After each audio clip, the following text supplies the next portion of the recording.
If you tell the truth, you don't have to remember anything. Ladies, gentlemen, and variations thereupon, this is modern escapism.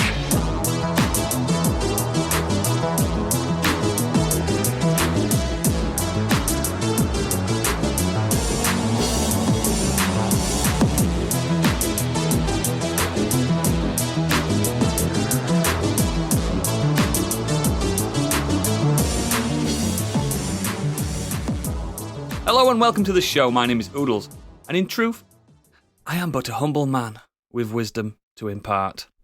Joining me today, he once held the world title in the PDC Darts League. It's Biggie. Hello. It's a true story. This lady wasn't born of a woman. She simply arose out of a giant clam, fully grown off the coast of Western Supermare. It's Candy. Again, also true. Hello. True story. And finally, this man was known throughout history as Grigory Rasputin, Russia's greatest love machine himself. To us, he's called Gadget. До свидания. That's a Russian, the only Russian word I know. I don't even know what it means. I think it means goodbye. And unfortunately, Stig can't join us this evening. He's been tried at The Hague for war crimes. True story. On this episode, I didn't expect that. No, I can't. I mean, things is done. God, if you knew what we knew. Honest. Yes, but on this episode, we'll review our week in the Nexus, discuss movies based on actual events in the main topic. We'll discuss the future of this very podcast later on as well. Then we'll enter the green room, locked behind a paywall for patrons. But before all that, it's Biggie's breaking news. You may already know, but he doesn't, because it's time for Biggie's breaking news.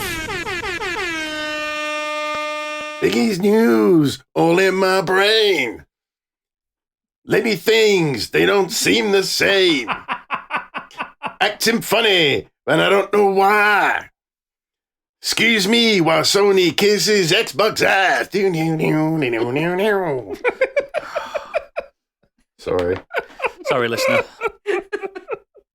I'm so sorry. EA Sports have released a statement earlier this week confirming that it's exploring stability issues in the soccer sim introduced in the recent title update. The solution? Reduce your PS5 friends list to 100 or less friends and relaunch the game. What? Oh, okay. Yeah. Yep. As if people have more friends than that. I know, but still, what a weird thing to come out with. But yeah. So that's their current workaround. Which soccer sim? Which soccer sim? FIFA. There is only one FIFA 23, sim. wouldn't it? Yes. So what's it doing? Sorry, just repeat that again. What's it actually doing if you don't do that? Thanks for bringing that up, because I'll have to go and look. So is the game not working if you've got too many mates? That doesn't make any sense whatsoever. I know. That's why I thought it was so weird. I just wasn't expecting the question. What if these friends have not played FIFA or own FIFA? How can that affect a game?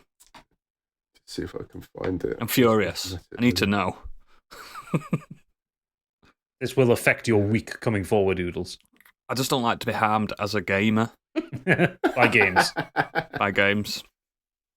Where is it? It's gone. Unless they pulled the news article. That means it's not news anymore. I can't find it. I'll take your word for it, sir. As the news anchor on this show, I'll take your word for it that I will be harmed unless I do this. Everything is 100% true unless I make it up. Okay. Next. Can't find it. Never happened. Next up. Apparently you cannot pet the dog in The Legend of Zelda, Tears of the Kingdom. And fans are not happy about it. One fan said, "We waited 6 years, and for what?" Opinioned one commentator. Another responded, "That's it, I'm not buying." "This is the tears part," said another, which just so happens to be the official Specsavers Twitter account. "If you pet it, it would run out of durability and be broken," added another fan. Okay. You played it, haven't you? Yeah. Oodles. Yeah. Can you pet the dog? You can do more than pet the dog.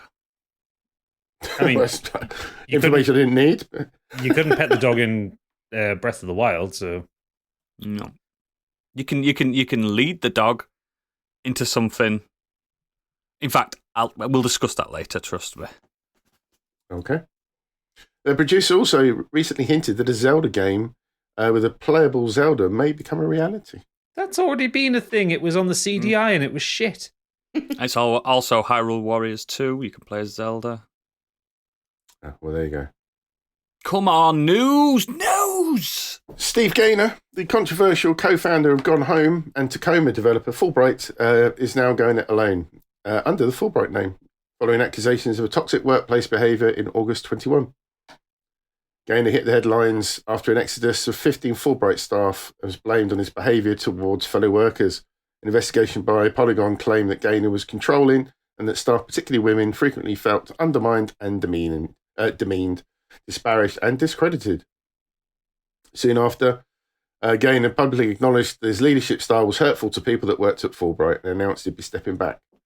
A separate statement for Fulbright confirmed that he'd be vacating his role as the studio's creative lead and manager. So he's stepped down from his role, but then taken the studio name elsewhere. Yeah, and probably will continue to get credit for that. And he will They continue to previously be a did. piece of shit because people like this don't change. I like Tacoma. I think it's good. Yeah, I've heard it's a good game. I liked Gone Home. Oh, I didn't like Gone Home. Didn't like him though.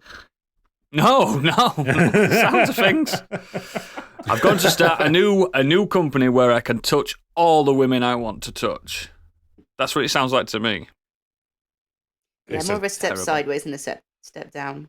Yeah, agreed. Yeah. Getting financing from Yeah. Andrew Tate. The alpha male himself. Yeah, he'll be HR, won't he? Oh God, imagine that. Yeah. Oh my God. Yeah. Lovely. Next. Moving on from that, in the world of film and TV, Noah Hawley's Alien series has made its first big casting and added Sydney Chandler. As per Variety, Chandler will lead the FX show, which will enter production once Hawley has finished up with the current season of Fargo, which is the 5th season, I believe.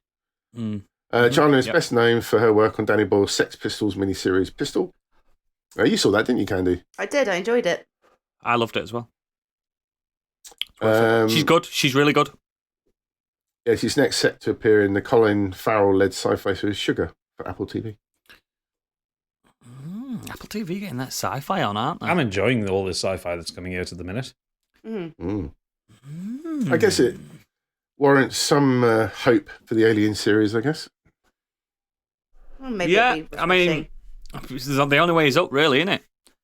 Yeah. After Covenant, the only way is that they can't possibly produce a product worse than Covenant. No, they can't. No, I'm not throwing down the can't. gauntlet for him to take that challenge, but just I mean, the thing is, the Alien franchise hasn't had its predators yet. no, that is true. That is true. Like Covenant was bad, but it wasn't like offensively bad. It was just shit. Oh, it was kind of bordering on Yeah. offensively bad. Okay, yeah, it was, but that's mostly because it had Danny McBride in it. But Covenant's not as bad as Prometheus, true, and neither of them are as bad as Prometheus. Predators, is what I'm saying. and neither of them are as bad as Alien Resurrection. People like that film for some reason. I don't. I think it's bad. Agreed. Gadget's being quiet because he likes it. I like the underwater bit, yeah, well, 10 minutes. Of That the was the only good bit. I Yeah. totally agree. and Sigourney Weaver Yes. doing that dunk from over her shoulder at the basketball Yeah. court. But in one try, wasn't it? Apparently, Yeah, it was, As- it was first try, and if you look carefully, you can just about see Ron Perlman breaking.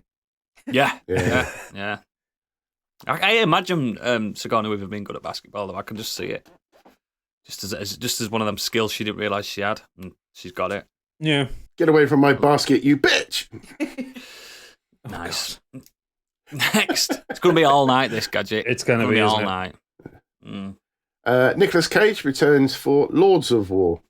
The 59-year-old actor is set to return in his role as gunrunner Yerl Orlov in the sequel to the 2005 Yuri. film Lord of War. it's a Yuri, Yuri. not Oh, Yuri. Yuri, yeah, Yerl. Sorry, smart eyesight. Andrew Niccol will once again direct, and it will feature the world's most notorious gunrunner discovers that he has a son called Anton, who isn't trying to right his father's wrongs, but top them instead. The weird thing about this is the original is based on true story. It The is. sequel cannot be based on true story No. for real life reasons. Yes. So this is just complete fabrication because Lords of War is a good Didn't film. Didn't the guy that Lord of War was based on? It was a different name. A different name, but he had the standard Russian resignation, which is jumping out of a window.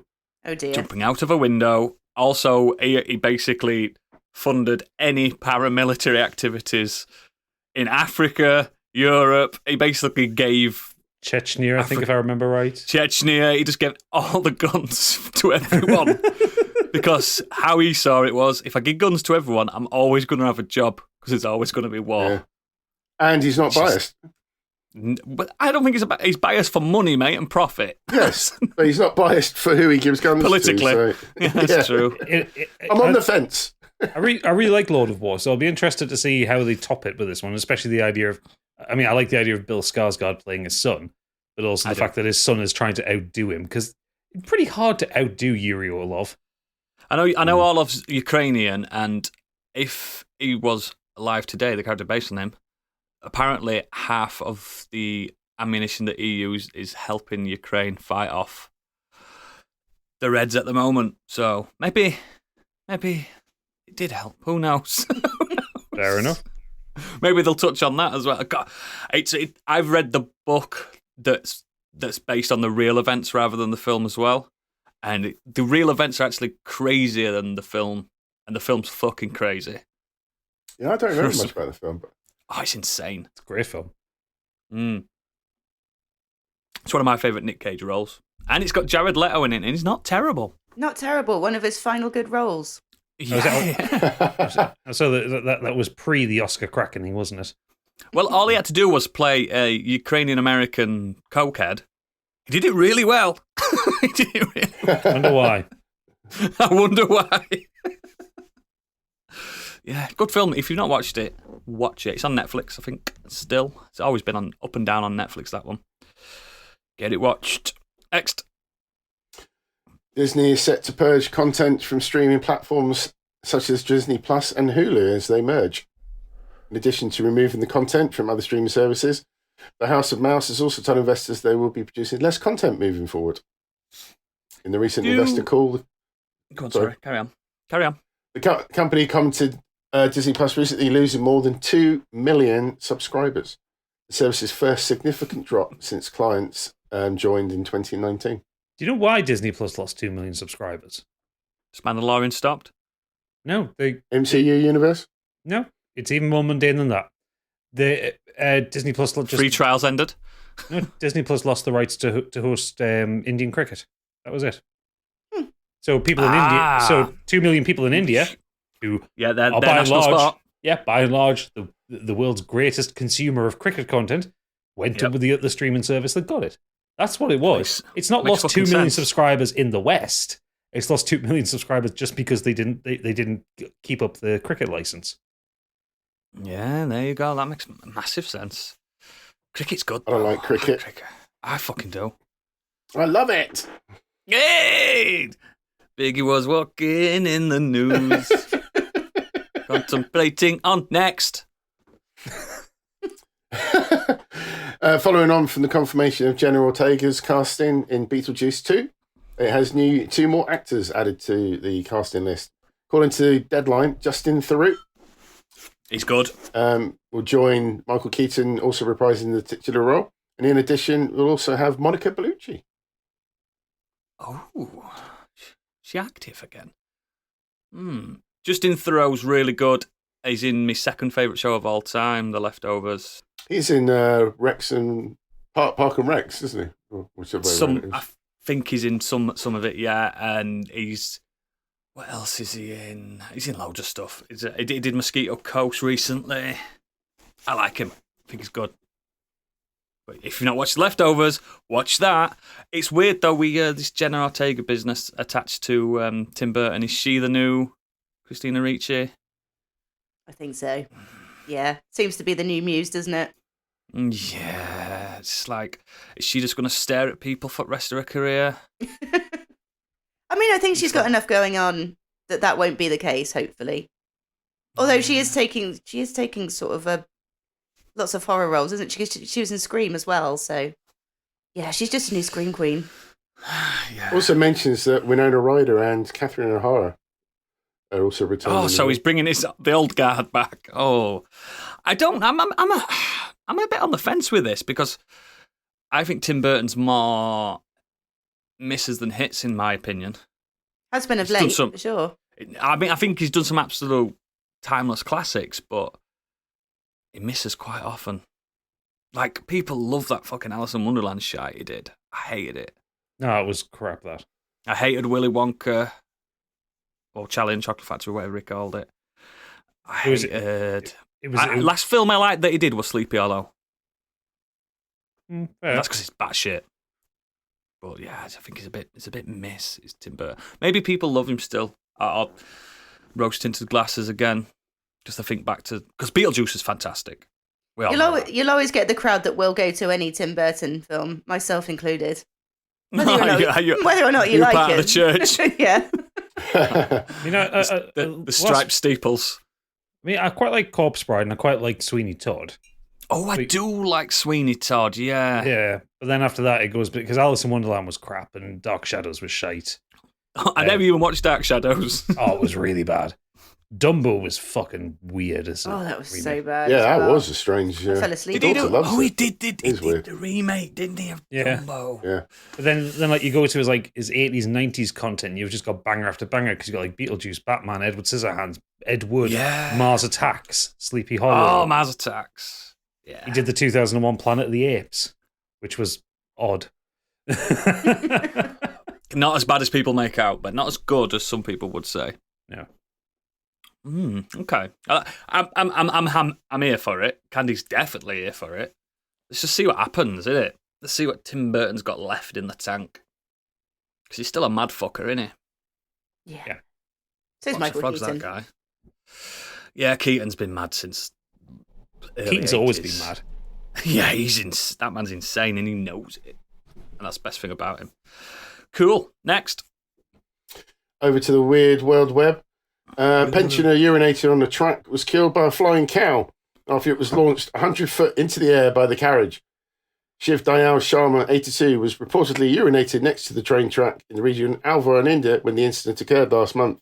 It's thought the animal was hit by the Van Bharat Express train before landing on Mr. Sharma. Oh, Jesus. I've told you all this before. An average of 900 people a year get killed by cows. I don't think that one goes in. Yeah, this one doesn't really go into the statistics. This one's like, I think it does. This one's like God going, fuck you in particular. Did you say it was in India as well? Place where they are sacred. So that's definitely God doing that. God's like, you're having this. I'm sending one of my beast of burden to kill you.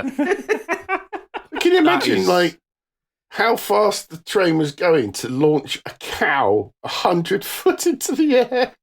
Fucking hell. Well, most trains, the average is like I know, 150 miles per hour, isn't it? I'm actually kind of interested. I mean, the fact that cow was still in one piece after being hit, was he pelted by bits of cow, or was it like a full cow? Another man in the area narrowly escaped being caught by the flying carcass as well. Carcass. I assume that means he's dead. I would assume it would be dead on impact. It wasn't going moo. I wasn't expecting it to be alive. I was just expecting it to not be in one in the piece. land where the cow is sacred, the train hits the cow, the train bangs into the cow like the Hulk punches the car, the train flips over the cow and lands on the man, and cow's just like, brr. Train to Moo-san. Oh, there we go. Episode title. There we go. Is that the news? Yes, sir. That is Lovely the news. and brief. Felt good. I needed it. It's nourished me. Let's get some Nexus down his throat. Biggie.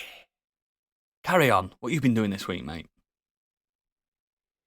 Well, I just need to bring up a little bit of umbrage from last week's pod. Here we go. I was not on there. Knew this were coming. I want to point out, as I listen back to it, nice to have Rob on, by the way. It was lovely to hear Rob being on. Did you hear another southern accent? that what you mean? Yeah, completely. Was anyone I understood throughout the whole pod? It was mentioned by your good self, Oodles. Yep. When describing the topic, it's a verbose title. It may have changed our world, and that was what I was referring to. Was the fact that consoles, when they're released, just come with their, default gigs. That is it, and you have to put up with that. So then, when games started getting bigger and bigger and bigger, you didn't have any space left on your hard drive. So the fact you could open up your consoles and upgrade them became easier and easier, especially with the PS5. And you just take that big, massive flap off, and you can put in your upgrade. It's much easier now. I even did it for my laptop. But to me, it's important. I've got a massive backlog of games. The only way I'm going to play them is if I've got access to them on my upgradable hard drive. It was important to me. But I have never lived in a world where I've had a console that can download digital content that I've not been able to expand the storage of that particular console/computer. It's never been a world that's existed. Xbox 360, you could get replacement hard drives and memory Everything cards. that you can... Everything you can do it. Yeah, but it's been since that kind of mediums existed. Yeah. PS3 had a drive bay that you could upgrade things in. Yeah, that's what memory cards on the PS2 and PS1 and the GameCube and the Dreamcast. It's always just it's just there. Disagree. Even the fucking N64 and expansion. My point. I'm standing by my point. Thank you very much. But I will hear no more. You tell him, Biggie. You fucking melt. You were laughing about it as well, Candy. Yeah, I know. You thought it were hilarious. It was stupid. It was you probably cut most of the laughter out in the edit. I was fucking howling me out all week. I've been thinking about it. I was outraged. Absolutely outraged. Biggie, there is one concept that I worry that this might take the sheen off your shiny new little hard drive in your PS5. I haven't got it for that. No, but you do know that you don't have to have the entire of your library installed on your console at any given time. I don't think I you do do. know that. I know that. I have 2 games installed on my PS5 at the minute. Same. I just doing it wrong. download it. I just delete one and put a new one on. No. What if your mate suddenly says, "Do you fancy a game of this?" Yeah, no worries. I'll just download. I don't play games with my mates. Well, there you go. I do. Never going to happen. Oh, that's so fucking funny. I love it, and I love you. Loads. I love you too. Good. But not last week. Good. Moving on. Whilst I'm having a rant, I might as well continue with this. I had the PGA, the Road to Masters, the PS5 latest golf game sent through. I want this. From my mate Kurt. Thank you very much for that, arranging that, Kurt. But I need to mention that, yes, it's a stunning looking golf game. Mm-hmm. Makes great use of the ambient sound from what I've seen so far. And it'll probably be the best current solo golf game out there. Yes. Local game, which is the whole reason why we wanted it, is a complete joke. Why? It's usually my favourite thing. I play golf with. It's done a battlefield. It's by EA, so it's done a battlefield for a golf game. You wouldn't believe it. This may not obviously bother a lot of people, but for us, it infuriated us. So once you've loaded up the game, you go into the options. You're able to create up to four custom characters. It actually only allows you to select one in a local mode. So if you're trying to play your mates, they are forced to select an actual real-life golfer who will have higher stats. Rory McIlroy. Yeah, well, which will have higher stats and skills than you, unless you actually play the main game to get the XP. Bullshit. That is actually bullshit. That's not fair. The UI. Sorry, Biggie. So what's stopping you just then when your mates are around and you're playing locally? Why don't you just fucking play as an actual player rather than a custom? Because the idea is you want it to be either an avatar of yourself with your mates. You can make yourself look ridiculous. That's the whole point. I get that. But in terms of just like as a workaround for this issue, is it so much of an issue to you, for you all to play famous golfers? Because obviously not. But yeah, but then again, there is people like Rory McIlroy that would probably be highest ranked golfer on there. You know what I mean? That's the problem. You can select, even if you are all superstars, there's going to be one that's always going to be better. Yeah. So, for example, your character will start with, I think it was a level like 67 in the game, which is a really random number, of like a handicap, I guess, and then it goes right up to, like you say, 93 or something. The lowest one you can pick is 78. Still way better than you. So yeah, it's such a weird anomaly. Like every other golf game you've ever played will allow you to create your own characters and just play as them, go off you go. The UI is really frustrating to use. It's just got really weird options that don't make any sense. The in-game music is appalling. You know, in like FIFA 23 or any FIFA, you get like a soundtrack. Check it out now, popular Soul tracks. Brother. This just has on-hold music in the background. It's absolutely awful. We want to switch that off immediately. There is clearly some lag when you're pressing the various button combinations. You can use the sticks to swing, or you can do the old 3-button press. You know, press the button, your swing goes off, and then you press it. Are you a stick guy or a button guy on golf? We're stick guys, but we tried out the button well. press as well, but it's got massive lag when you press it. Is it PGA 2K23 you're playing? Is it? Yeah, the EA one, Road to Masters. Oh right, sorry, no. It's not the 2K one. Yeah, there's the 2K, PG 2K. This is the Masters one, isn't it? Yeah. Right. No, yeah, because this is the one I was going to get because I love golf games. I googled PGA 23 and I thought, how did Kirk get this? It's a 2K game, but I'm looking at the graphics on the 2K game. It looks shite. Sorry, I'm just going to Google the EA one. The last game, which is the one that we played the most, is good fun. It's got really good custom courses. The graphics are functional. That's all you really need for a golf game, to be honest. The fact that this looks amazing is just a bonus, really. But hilariously, if you're using different controllers, the sounds will only come out of the Player 1 controller. What are they doing? And it gets worse. Speaking of which, when you play, the control will randomly switch between players so that you couldn't play your next shot without swapping your controller for the other guys for some weird reason. Oh. And then you can control the aim and direction of the person's next shot, but you can't take the shot. Wow. Right. Yep. The crowd is well animated at times, but will still not react to a ball heading directly towards them. They'll just continue to pleasantly walk along or just stand there as the ball lands. It's got a decent score on Metacritic, though, mate. It has, and I think a lot of it's to do. I think a lot of it's to do with the single player, where I'm sure it's functional and plays really well. But what they've done with I only play the single player ones. I fucking love golf games, mate. And they really are pushing the online play as well. There's no decent options for a local play. It's all play online. Play this challenge online. They haven't got card packs or anything, have they? Multiplayer online. Yeah, there's loads of stuff you can unlock some new trousers. Pay for, all that kind of thing. And weirdly, you cannot make your character fat, which I did try. And you're also given the option to choose your caddy, although in any of the play that we played, he never appears. But there is no female caddy option, considering you can have female golfers. Which I thought was no. You can't have female staff on a golf course. That would be crazy. I mean, women there working? Not in Britain, at least. Too distracting. And also, don't you know fat people aren't allowed to be golfers these days? The rule came in last year. Look, they invented a sport for fat people. They should be happy with it. Sumo wrestling's there for a reason, guys. Catering. It caters. And darts. And darts especially. Athletes. Athletes. Peak physical. There for you. Just as we were really excited to play this for, there's a bunch of us that play this around a mate's house, like any golf game that's decent to play at the time, and we're really looking forward to this release. But I'll have a crack at the single player at some point, and I'm sure best golf game I've played in ages is the Mario one, and it's not perfect. It's not super good. Golf games go through weird peaks and valleys, because I remember there was like back in like the 360 days, like the Tiger Woods games were awesome. With Tiger Shot. Yeah, and then you go through like a period, like we're in a period now where there's no face to it, so they all lull down. Yeah, it's just middling golf games. That was the other thing. When we were playing, they've got this really serious simulation of golf.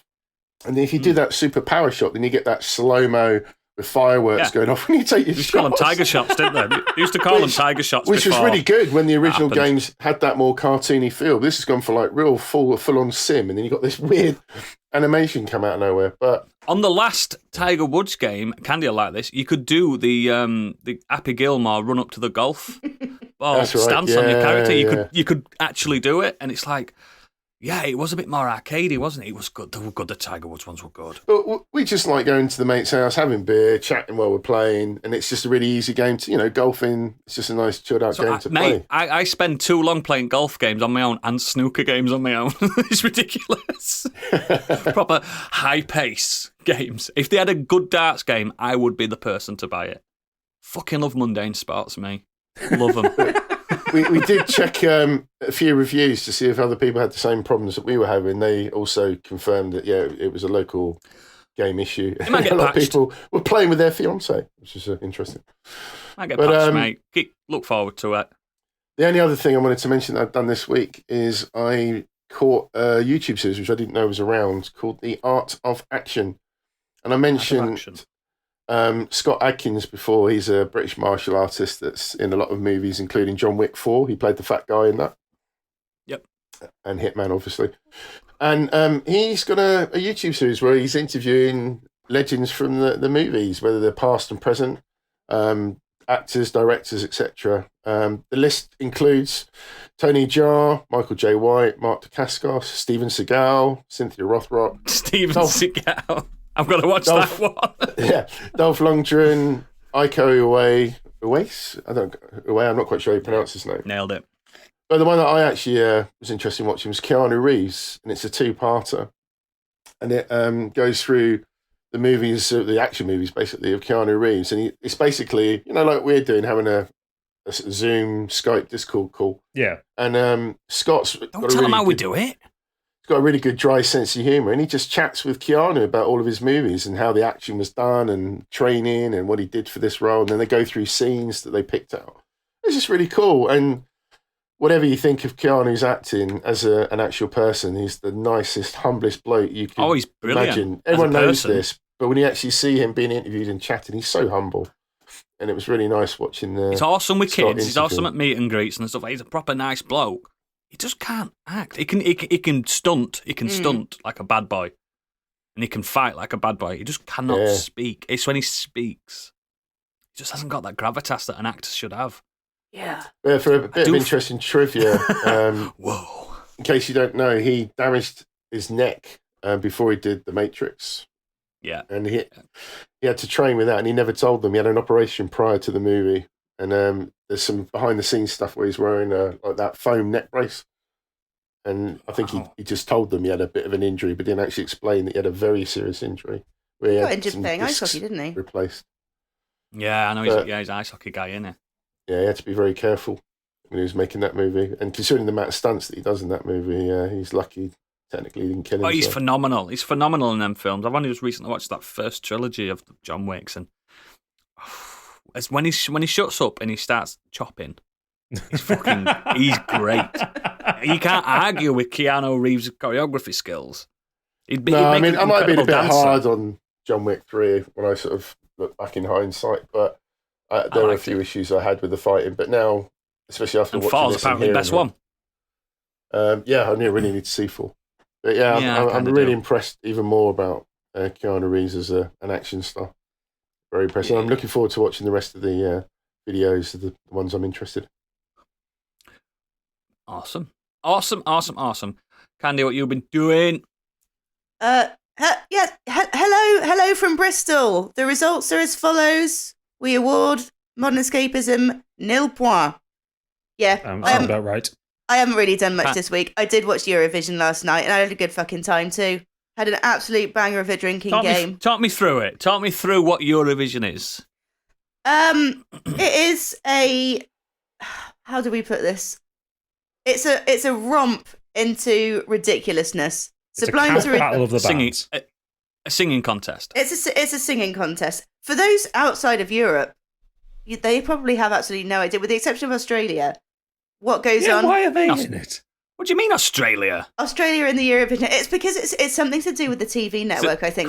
They pay into this certain TV network, so they get to appear in it. Like World Series baseball. Yeah, exactly. Oh, yeah, like World Series baseball in America. It's taken on, it's a life of its own. Like, you don't enter your best singers into Eurovision. You enter the most camp, the biggest show, the just most ridiculous, cheesy acts you can possibly find, and basically try and out-cheese each other. It was in Liverpool this year. We were holding it on. So Ukraine. Oh, is it always in England? Is it always in England? No. The previous year's winner is the host. But because last year Ukraine won it, they ain't hosting it. Yeah, no. we came second, so they said they would do it here. It was agreed with Ukraine that it would be done here. Surely that's got to cost money. Oh yes, pretty penny. but it brings taxpayers' joy. money? It brings joy No, to it's all of private. Europe. Is it private? As long as it's private, I'm Define fine with it. joy. Well, listen, You've had too much joy this past month, Britain. You've got a new king. You've had the Eurovisions. What else do you want? A new prime minister? Maybe you'll get one. Hopefully. fingers crossed. Fingers crossed. Maybe we should have a competition like Eurovision to announce the next prime minister. They just have to Yes. We do. It's outrank called each other. democracy. It's called an election, isn't it? It's called an election. They need It's the to same perform pomp and the song. pageantry. I need to know what like unpractical skills they have. Like, what can they bring to the table in terms of the United Nations meetings and stuff? Can they juggle? Without getting too political, I can tell you most of them are pretty much identical. They all went to the same school. And please don't put this out into the universe, because this is how you get Rishi Sunak twerking on a desk at the UN. And do you really want that in the world? Could you I imagine? mean, we've seen some interesting dances, haven't we, from previous leaders? No one as good as the sportsmanship of Boris Johnson when he tackled that Chinese kid in rugby. Oh, yeah, he fucking He nailed fucking that kid. annihilated that child. That child's dead now. And when he got stuck on that zip line, oh god, Like, what a guy. We'll We're get not him a on the show normal next country. week. Someone to be proud of. Normal country. Who won the Eurovision then? Sweden for the second time. Right, there's a bit of there's drama going on here. As in Sweden. Do you ABBA, agree with the Sweden. result? No. Listen to this. So Oh, Sweden won. here we It's go. it's the second time that this artist has entered and won Eurovision, which is fine in itself, not so much of a coincidence. But next year, it's the 50th anniversary of ABBA winning Eurovision. Bit of a It's coincidence. a fix then. It's Yeah. a fix. Bit of a It's fucking coincidence. fix. But actually, what they do now, for the last 3 years, they've had a public vote as well as the jury vote, which is so different. Like, Is it a court? so the Finland, who came in seconds, they were doing pretty badly, very mediocre, until it became the public vote, and they ended up coming second. But the same thing happened with the winners a couple of years ago with Italy's entry. Completely mediocre and ended up So winning. it because of the depends public which vote. countries, which has got the most viewers win it. No, because you're not allowed Or to vote for your willing own to pay country. money to vote. You're not allowed to Yes. vote for your own country. Not allowed to vote for your That's- own country. And That's clever. it's also weighted. So there is a judging panel for each country, and then the public vote gets counted on top of And that. I bet, I don't want to I don't want to like throw stones in glass houses and stuff, but I bet it's not political at all. Some of these No, choices, absolutely are not. No way. they? No. No. Weren't they No, well, supposed to not like- have like- actual proper musicians enter? But they've had people that have been pop stars in the past, haven't they? Actually come on and... It's not the Olympics. Compete. They're allowed professionals in, surely. I thought the it's just idea a of it singing was not competition. supposed to be that, though. I thought Well, a that was the couple of whole years point. ago, we had Engel. Cliff Richard was in one. We had Engel Bumper. Engel. Engelbert Humperdinck. Slapty back. Humperd. Fuck's sake. Him. Engelbert Humperdinck. Humperdinck. I Yeah, think we had Bucks Fizz and Cliff Richard. and Johnny Rotten entered for Ireland. Did not Yeah. get far. He didn't even pass the preliminaries in the Irish. No, the the Irish Irish people didn't fucking want him. No. Can you enter for any other country then? You don't have to be born in that country. You don't have to be born there. You have to live there. I believe. Oh, okay. Fair enough. It's weird. Eurovision's such a foreign thing to me. Well, literally is foreign, but it's such a concept that I've never indulged It's in it. It sounds the pathetic, most to be honest. ridiculous fucking thing you'll watch. It is just completely on its own level. I remember Terry Wogan used to commentate on it, didn't he? He was actually quite funny, from what I recall. Catching Oh, yeah, 'cause he the was- odd one he was- in the past. Because he was hammered. Drunk. They're Yeah, all drunk. drunk. It's Terry does it Wogan. now? He was never not drunk. It's Graham Norton now. He's always hammered. He's always hammered. He was Fucking absolutely, hell. and he throws shade towards all of the acts as well. Oh, and the lady that hosted, I can't remember her name. Hannah Waddingham. Yeah, she's amazing. She is absolutely batshit crazy in real life, as it turns out. Love her. Yeah. Ted Lasso woman. Yeah. She is something else. Mm. She Loves a is bit of Euros. something else. That's a bit Eurovision. Mm. So Mm. yeah, absolutely hammered. That's why I'm a little bit quiet today. I'm How you doing? feeling the Eurovision headache. Where did England or Britain or whatever the class themselves as, where did we place? Second to last, so we actually did really well this year. Second to last. Yeah. And we came second. Who did they have on when we came second then? Sam Ryder. Which let's be real. If we came second against Ukraine, we came first. We came first. Yeah. We definitely came because first. that was probably a vote of like It was a we're all sympathy vote, behind you. Yeah. Yeah. So Yeah. so are Russia not in it? No. Oh, Never have been, though. This is have they not? Don't This believe is so. just politics. This is just politics, man. The, Maybe I should start watching Eurovision. Sounds good. People are suggesting that the fact that Great Britain did so badly this year, they were just doing a My Lovely Horse from Father Ted because They didn't want to host it again. didn't want to host it again, couldn't afford it. So they put in a really shit That's song. fucking brilliant. Yeah, we can't afford this, guys. We're going through a fucking crisis economically. There's a cost of living crisis. We can't do it. We can't do keep power on. need to enter a shit song to come last. That's where the politics come in. Oh, it just sounds fascinating. But again, I'm not going to tune in next year. It's not going to happen. Oh, It guys, does we seem could have a fascinating, party. though. I have to do it at your house. I can't get BBC on my telly.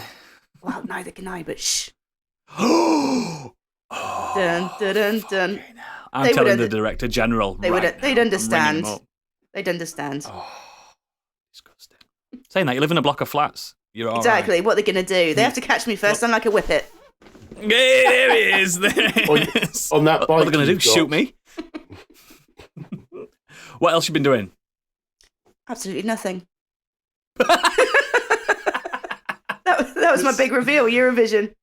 You've had such a British month this I month so know. far. You're having a great time. You're drinking tea and scones and Yeah, and I knew you would Crumpets. absolutely call me out for it as well. But yeah, that's right. I've been an institution this month.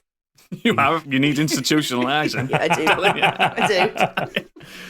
Oh, wait till you enter His Majesty's prison. Yeah, I won't be quite so You'll feel- patriotic then, will I? You'll feel dead British then. For not paying your telly licence. What's it? The Oh. prison, when they're doing on the Lonely Hearts thing, what do the prisoners say? They're on a long holiday.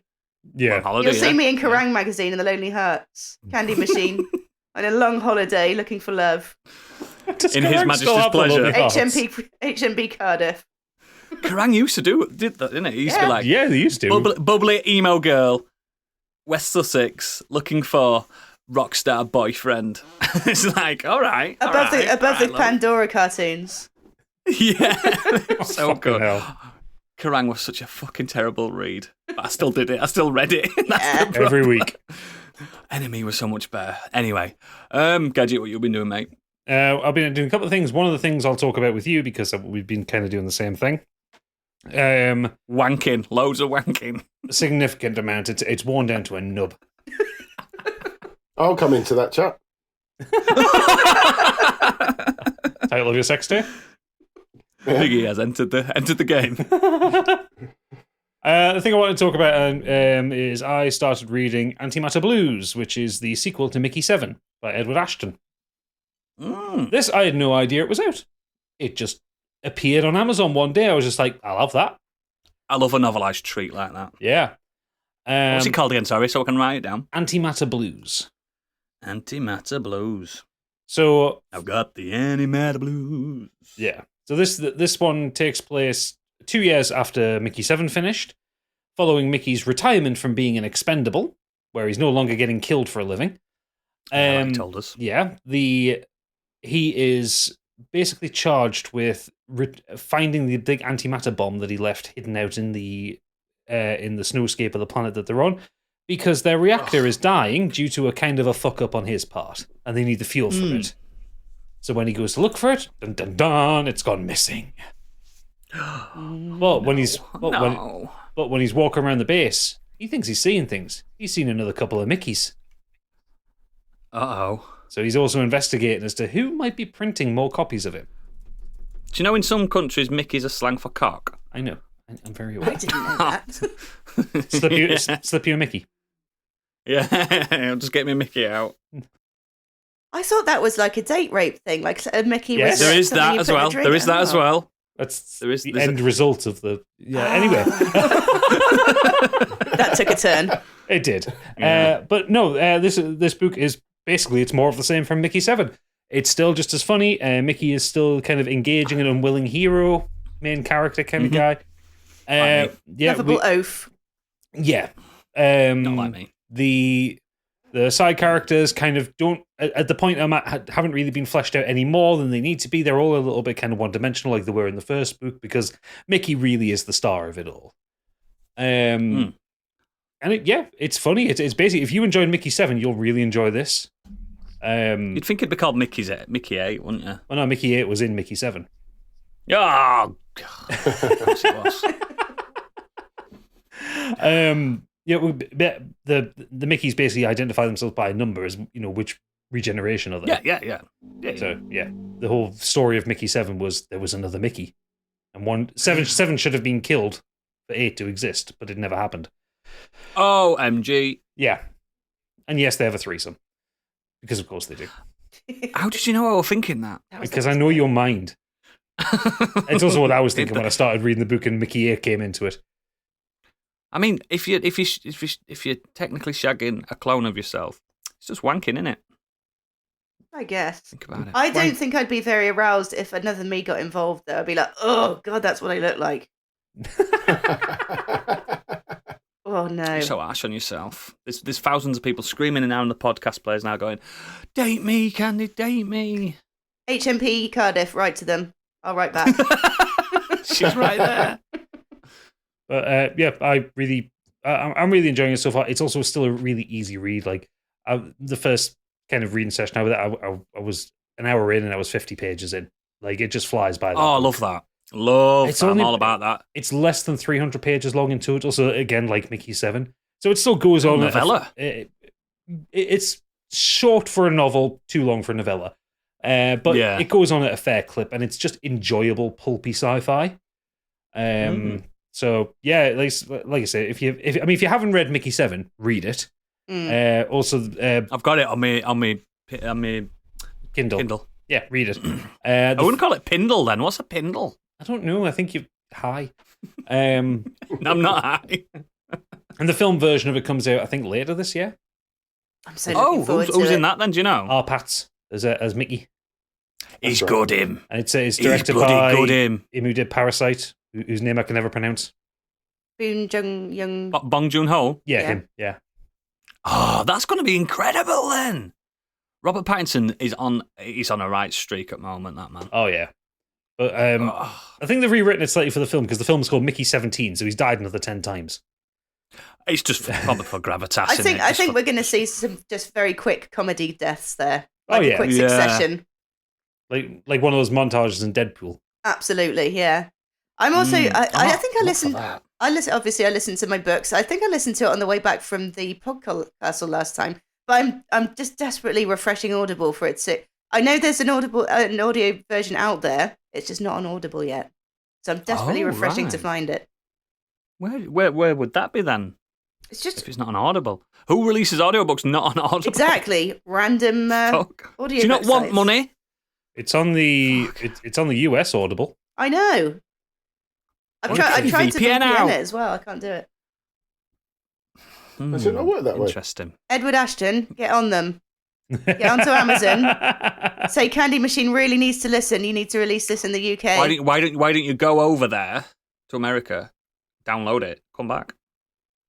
That doesn't work. I tried it with a VPN. I'm more up for getting over there, getting him in a headlock, good noogie on the go on, sort it out. Yeah. But yeah, I look forward to starting that. Yeah, no, I think you'll enjoy it a lot. But yeah, that's the main thing I've been doing, apart from the thing I've been doing that you've been doing, but you've done more of it. Okay, so nothing's happened in gaming landscape this week at all. No big releases come out or anything like that. It's been a bit of a dearth, hasn't it? I can't think of anything. Let me just scratch my head with this game case. If you're watching on YouTube, you can see what I'm. Oh no, I've got another one as well. I've got two. Anyway, that's a different story. The Legend of Zelda: A Nation Mourns, aka Tears of the Kingdom. I loved it when that joke came out when the Queen died. Fucking, it was so funny. You didn't like it though, did you, Ken? I saw the funny side. Yeah. Legend of Zelda. Tears of the Kingdom. Timing's a weird thing, isn't it? It is a weird thing. We've got a sequel to the 6-year-old game, Breath of the Wild. Probably top 5 Switch games of all time, that one was. Probably top games of all time. Yeah, not anymore. So, I've completed it. You haven't, have you? No, I have a fuck. Kind of say. I'm on it about 7-8 hours in, which is weird for me. If you've not played Breath of the Wild, this is not going to change your mind. If you didn't like Breath of the Wild, this is not going to change your mind either. If you did, you will see Breath of the Wild as the demo to this game. Because, wow. Yeah. What, like, I mean, Kurt will happily remind me of this, probably for the rest of my life while I know him. I wasn't looking forward to this until a trailer came out a few weeks ago.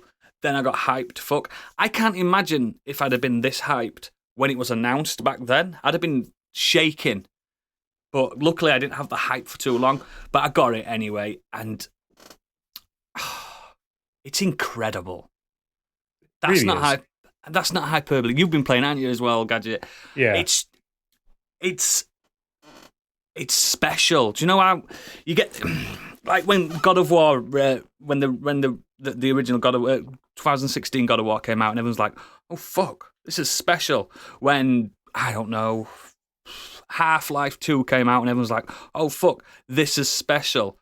Oh, BioShock. Oh fuck, this is. It's one of those. This is a landmark title. This is a moment in history, and I'm 10 hours in. Do you get what I mean? Yeah, no, I get it, yeah. When you can see everything like stretch out before, this is like apparently 150-hour game. It's huge. I can't believe it. And yeah, so I'll give you the premise. So it's a sequel to the last game. It's a Zelda game. You saved the world on the last game. It kicks off straight away. Another mystery to solve. I'm not going to tell you the plots. But you wake up, you're in the sky, in this sky continent. And how does it do it? How does it introduce the game with probably the best intro title screen I've ever seen? That skydiving title screen. You start skydiving, and when I mean this is not just cause skydiving where you can go to stratosphere and get to Earth in about a minute. This is free-flowing skydiving that takes ages to get to the floor. Like, yeah. In a good way. You can speed it up if you want, but and then you start skydiving. Link's hair's longer because he's been asleep. I don't know how much time he's been asleep for. I haven't got that far into knowing how long. From what I've seen, it's supposed to be about 5 years after Breath of the Wild.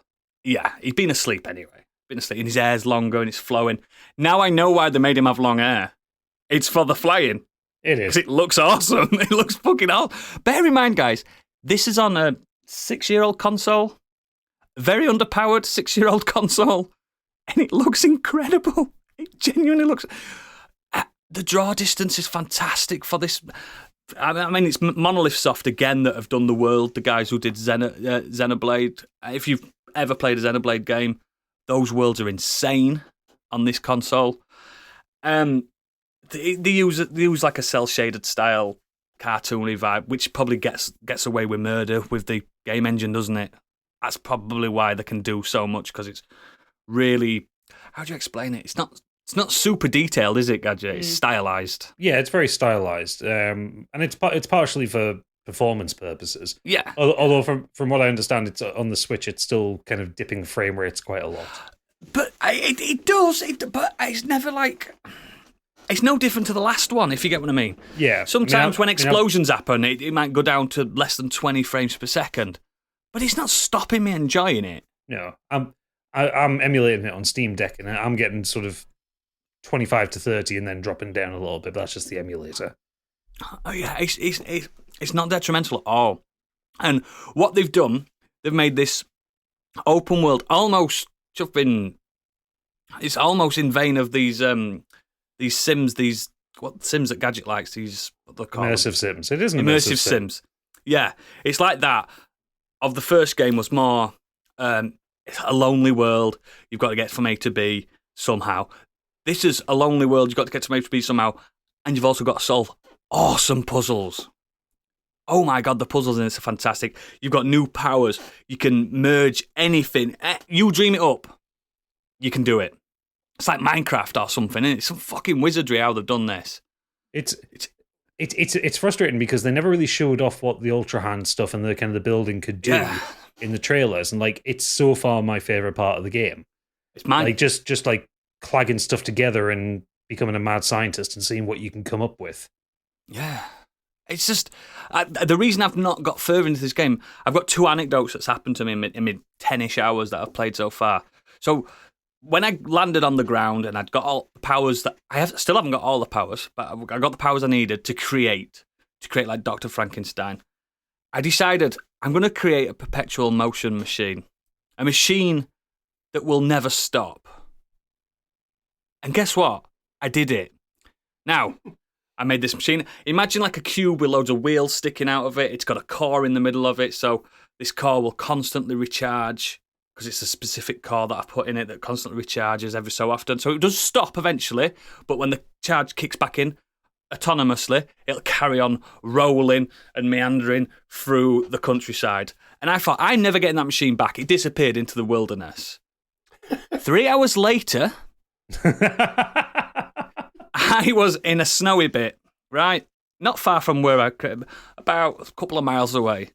And I was on this ice lake, and every step I took on this ice lake, the ice was cracking. And I thought, oh God, I've got to be really good. I'm about the middle of the lake, because you've got a stamina bar, and you'll die anyway. And I'm like, and I hear this coming in. I'm like, oh no, it's Boris, my perpetual motion machine, and it's coming, and it starts smashing. And this is just happened because I decided to create this monstrosity. 2 hours later, that wouldn't have been a thing unless hubris got in the way, and I created a monster. Now I did die. Boris is off into the wild somewhere. My machine. I don't know where it is again. It's out there somewhere. Because I thought, because it does what it does what the other game does. The blood moon happens and all the enemies reset, which is a memory issue, isn't it? To keep the game nice and tight. It doesn't reset your creations. And Boris is still out there, and I'm frightened. I'm really scared. It's just mega. And my other anecdote is, I was in the sky. And you're miles in the air, and I thought, I'm going to see what happens if I just dive, like head first, and see what I land on. And if I die, I die. It don't matter. Diving. I'm like, fucking hell, I can see grass. I'm going to land on grass. Guess what I landed on? Boris? No, a horse. And I automatically caught this horse. It's a green horse.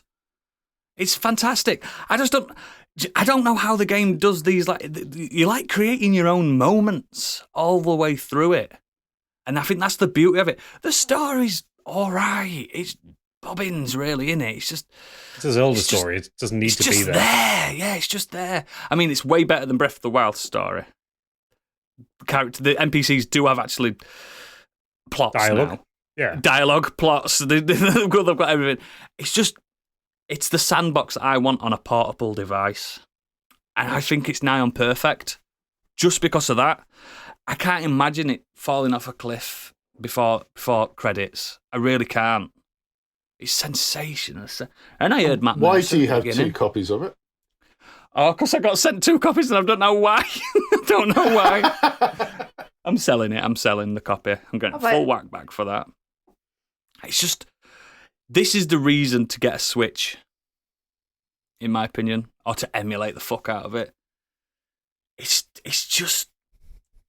special. I think it's... Yeah, I'm going to say, I think so far it's best Zelda game I've played. And I really like A Link Between Worlds. That's my favourite. I think this is better already. Do you know what I mean? Yeah.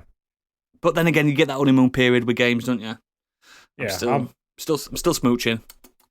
I'm very much enjoying that, but I haven't got out of the opening area. I'm still trying to get up to the 3rd shrine without freezing to death. I haven't found any warm clothes. You've probably missed. There's some in one at caves. There's some a chest, some trousers. Fair enough. Need to find it anyway. Yeah, barreling around there at the minute and just putting together weird little gizmos. When you properly land on Hyrule, mate, the game's just... Don't create a Boris like I did. Don't do it. Don't do it to yourself. I won't. I've also got a side hustle on the game where I've created a horse and cart, and I go around and take... We're talking about dogs earlier. You can't pet them, but you can lead them into your cart. I've got 7 dogs in a cart, and I'm just walking around Hyrule, dropping these dogs off at different stables for laugh, for no reward. Just doing it. So there's more dogs in the world spread out. It's good. It's really good. It's just a good game. I fucking love it. I genuinely love it. I'm trying to see of a way, because you can attach like some ropes on your horse and to drag carts. If I can get my green horse out, that's been my workhorse, and if I catch another horse, can I then attach that and have 2 horses running? Because I know I can. I've seen some TikTok of people doing that. Because I've seen that you can attach rockets to your cart. Now, if I attach rockets to my cart as well as my horse, am I going to go really fast? Yes. This is going to be amazing. I've created a skateboard with a minecart. So when you can skate on your shield on the last one, can't you? But your shield breaks. Not when it's attached to a minecart. It don't. I've got an unlimited skateboard. I still think it does. I still think eventually it breaks. Oh well, it's not broke yet, and I've been grinding everywhere, me mate. I just don't rush it, and that's coming from Mr. Mainline over here. Just enjoy what they've done to us, what they've given to us. I do like they've put more minecarts in it. They clearly saw the people fucking around with the minecarts in Breath of the Wild and thought, let's make this an actual mechanic. Yeah. I mean, there's still massive reveals that I'm not even going to spoil, even in the first 5 hours. Like, that made me, my jaw drop and think, how have they done this? Like, Gadget. I could tell you off air, but... No, I don't. It's mind-blowing what it did. I'll get there, don't worry. You will. You're not far off it, even. First few hours in, you'll see, and you'll be like, holy shit. But yeah, this... Do you know how Elden Ring were inspired by Breath of the Wild? Yeah. I'm now looking forward to what From Software does after they're inspired by this. Because they always look at that as like, that's our challenge. I want to see what devs do with this. Do you know what I mean? This is like I was playing it with my son a little bit earlier, and he's like, it's like Roblox. I went, how dare you? How dare you say this is like Roblox? But apparently Roblox has been doing this for years. But earlier in the week, everyone went mad with the scores, didn't they? The 10 out of 10s, and it's obviously scored really highly, hasn't it? Is it like a 96 it's landed on or something like that? 97, 96? It's just incredible. It is a reason, even if you can lease a Switch for a few weeks and just enjoy it, just get a PC that can emulate it or something. It's probably the best Nintendo game I've played in about 20 years. Already. It's insane how good it is. And again, I'm nowhere... Like, if you played it properly, Gadget, you'd catch up with me in about 2 hours. Because I've just not done story. I've got my own life in Hyrule. I'm a dog napper, and I'm avoiding Boris at all costs. I don't know when he's going to crop up next. You know what's going to happen? There is going to be at one point you'll be like in a pitched fight with a Lionel or something like that, and he's just going to roll over you and kill you. Yeah. Or what if he gets the Lionel? I'm like, we've become friends. We've been. It's like that Nemesis thing from the Lords of the Ring games, isn't it? Well, I've been holding my Switch, like every time I've been playing it handheld, I've been like hovering over the record button just in case he turns up, in case Boris starts rolling into it, and just so I can show people the horror of him. Because I forgot to record it when I created him. Just the sheer horror. It's just a Lovecraftian cube of wheels and fire. It's awful. When I next see him, I will record it and I'll post it for everyone to see. He's horrendous. I hate him. He's the true villain in this. A creature of my own design. But it's so good. Please play it. Please get it. It's sensational. That's the Nexus. That is the Nexus. Let's move on to the main topic. Real life. Films based on real life. Now, when a film is based on real life, things get changed. for dramatic reasons and for film reasons and narrative reasons. I'm allowing that in this, but I don't mean Forrest Gump. Where he's placed into real situations that don't count. So if you've got Forrest Gump on your list, take it off. I could see Biggie deleting Forrest Gump. Go on then, Biggie. What you got? What you bring to the table? Some of your films that speak to you that are based on real life. I've got a few here. I'm not going to go into much depth about them. Just wanted to mention them. One or two I've talked about before in the pod for the main reason why. Zodiac. Oh, yeah. That was in my top 5. I thought that was a fantastic movie based on the serial killer. So in Zodiac, were the actual detectives in that, were they real? Or were they dramatised? I can't remember. No, I think they were. I think they were, weren't they? Matt Ruffalo. Gyllenhaal's character, Graysmith, who was the political cartoonist, is the real deal. He was I think so as well. I think I recall it being real. But did they ever actually catch the Zodiac killer in real life? I mean, again, they caught someone, didn't they? Was it the Zodiac killer? It was unsolved, basically, but they indicated that, I think I got it here somewhere, where did it say? The producer spent 18 months conducting their own investigation and research for the movie, and obviously put their, like a lot of films do, they put their spin on what they thought happened. And I remember that they indicated it was this one particular person that they thought was the real person. I remember watching a behind the scenes of Zodiac the film. It's great, isn't it? Is it Fincher? It's gripping. It's so good, and it also shows you the obsession of Graysmith had this, wonderful family life, etc. And pretty much lost that to his obsession. It's got obsession, about the story. Yeah, and Gyllenhaal's fantastic in it, as is everybody else, but he obviously is the standout from that, I believe. It's Mark Ruffalo, and it's Thingy as well, isn't it? Robert Downey Jr. Yeah, I haven't seen it. I hadn't seen it since it came out. I bet it's good to go back to that. Rewatch it. I've seen it twice, and I think it's excellent. It grips every time. It's just so well done. David Fincher's movie. Yeah, I remember really liking it then. Another shout again for JFK. If you haven't watched it, just watch the extended cut. It's a long film, but it's 5 hours long, isn't it, that extended one? No, I think it's 3.5 hours, if I remember. Pushing maybe 4 hours, but I do watch Return of the King every 2 months, so I can do that. But it's just, again, Oliver Stone's take on what happened. But it's great, isn't it? The final speech by Costner at the end, and where he delivers as the evidence, is fantastic. It's just the build up. The whole movie is basically building up to that moment, and it's just so fantastically done. I was never a mega Kevin Costner fan until I watched JFK. I liked him in The Untouchables, Field of Dreams. Untouchables good. Yeah. Did you like him in The Postman, in Waterworld? No. No. But yeah, I think this is probably one of, if not his best film ever, JFK. And I'd argue with you on that one, yeah. It's such a big documentary type film. It is long. It puts people off, but it's such a good film. I do like a court procedural as well, mate. A court film. I love a court film.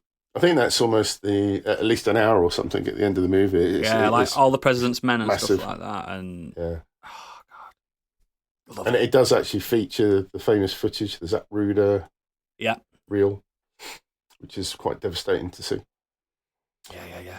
Was it Lee Harvey Oswald or was it not? Who knows?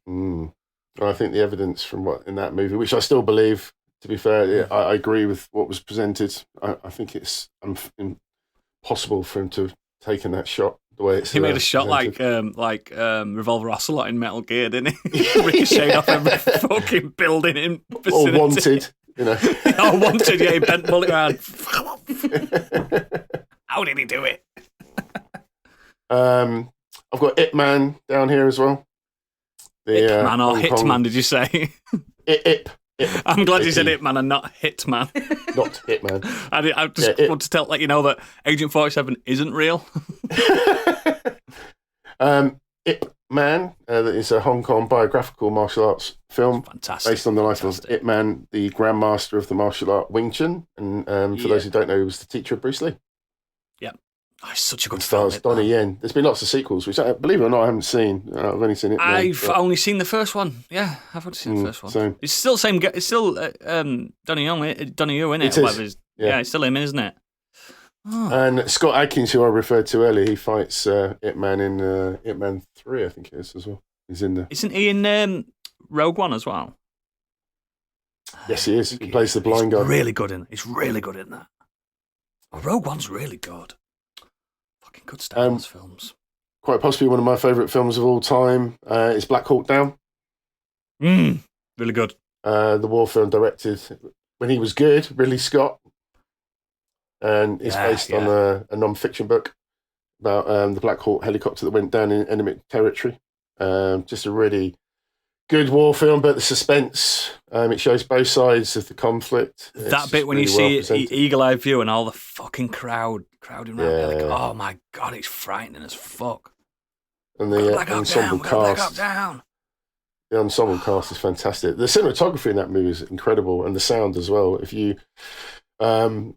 everybody had those surround sound systems, with speakers everywhere around the room and stuff, and you have this blaring out, and the cinematography on a big screen, it's incredible. Fantastic sound. I haven't seen that since I first watched it again. I might go back to that as well. And I have two final picks: The Wolf of Wall Street. Yeah. But, very dramatised, but based on real events. It's just an incredible movie. I like the movie. I didn't know much about the story at all. And, like Jordan Belfort in real life is a fucking lunatic. Oh, He's a I don't know lunatic. how much is true. He's of all what over is TikTok, presented mate. in He's the got his film, own TikTok account, and he is insane. That man is, and he's been sober for like 20 years. He is still insane. He's mad as a box of frogs. He's a fucking DiCaprio's- nutter. Cocaine's done him in. DiCaprio's performance in that movie is just incredible, it's and how he brilliant. didn't, like we It's said before, brilliant. how he didn't get the Oscar for that, I don't know. And I don't know. still either. has one of my favourite recollection scenes ever. I think that joke is fantastic. Yeah. Which So, bit? so Sorry. good. When he parked his car. Oh, when he's had the lemon quaalude. That film just has so many memorable scenes in it, though, doesn't it? It's like scene Yeah. after scene. It's like one of the few films, like Anchorman as well. Like every single film, every single scene is just incredible. Wolf of Wall Street. And as let's well. not forget the breakout performance of Margot Robbie when she opens those Well, of course. doors. Yeah. Dramatic entrance. And you can see everything. Incredible. And she's great in that anyway, as the Duchess of Bay Ridge. Oh, God. The Well, I book know is nowhere near as good as the film. I read the book way before I saw the film. Yeah, I heard it was a good film's- read as well, though, wasn't it? It's a good read, but the film's so much more cartoonish and daft and fun, and Jonah Hill's incredible in it. With his big The white thing is, when you teeth. watch The Wolf of Wall Street, it's a long film as well, isn't it? It's like It's 3 hours. pushing 3 hours or something, but it flies by when you watch that movie. I didn't think it was. Didn't feel like it It's was that so long. fucking good. It's such a good film. It's But really- I know the topic is about films, but I just wanted to give another shout out for both Band of Brothers and Chernobyl, just as yeah. two- They're like great- films, aren't they? They're just films split up. yeah. But they're just incredible. If you haven't seen them, I just watched Chernobyl this year and thought it was fantastic. But Band of It's Brothers really will be good. one of my all-time TV series based on the real events that happened during the war and recollection some- from the soldiers in the show as well. The interviews with them. They used we they played- used a lot of journals for that show as well. Yeah. So like real fucking horror shit. That Fantastic. Band of Brothers were great. Cool. Candy. So I've got a 3 for this evening, and we're taking a trip down Spooky Lane because I can. Before you start, Corpse Bride isn't based on real life. Oh fuck! Well, back to the drawing board then. No, so my first, in 1917, I've got actual notes for this one. This has been a while since I've noted. In 1979, a film called The Amityville Horror was released. Oh, the shit, son. Oh, shit, I'm going down there. The Amityville Haunting, on which the film was based, is sort of the folktale based around the true crimes of Ronald DeFeo Jr. So on November the 13th, 1974, DeFeo shot and killed 6 members of his family in the real town of Amityville in Long Island. He was convicted of second-degree murder in 1975. In December of that same year, George and Kathy Lutz and their 3 children moved into the DeFeo house. And after 28 days, the family fled the house, claiming to have been terrorized by paranormal activity whilst living there. And so we famously got the Amityville film based on it, that very iconic-looking house and everything. And it's been remade a couple of times as well. Several sequels, obviously, that didn't have anything to do. Ryan Reynolds, yeah, breakout role. His top off. It's good, the remake with Ryan Reynolds in. I don't really remember it. I know I watched it. I like it. I quite like his serious Reynolds. He does serious quite well. He doesn't start serious. He starts quippy. Yeah. Then he gets serious when he starts getting murdery. Yeah. It's good. Second up, Alfred Hitchcock famously directed horror classic The Birds in 1963 after learning that in 1961, birds in the coastal town of Capitola in California really had started tormenting the local residents. And these birds were poisoned by toxic algae. So the flocks of normally placid seabirds began crashing into the homes and cars and vomiting up half-digested food. And it actually took scientists 2 decades to figure out what had actually caused the birds to suddenly turn. There was 2 reasons, wasn't there? There was the algae, which made the brains go mental. And there was something to do with their habitat getting destroyed as well. So that's why they went and ate the algae, which is not normally. And they were a bloke got pierced in the neck. Yeah, they were like rabies.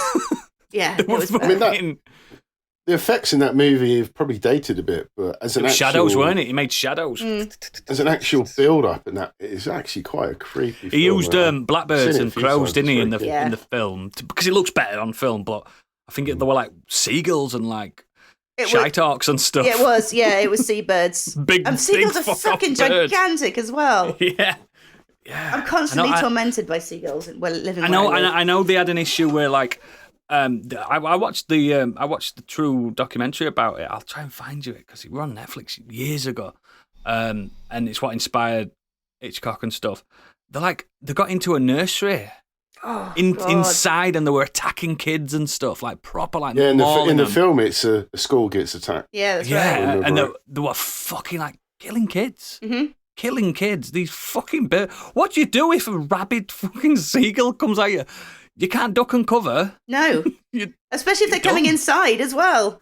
Oh yeah, they were just zombies. They were just zombie birds. That's when you need chips, Candy.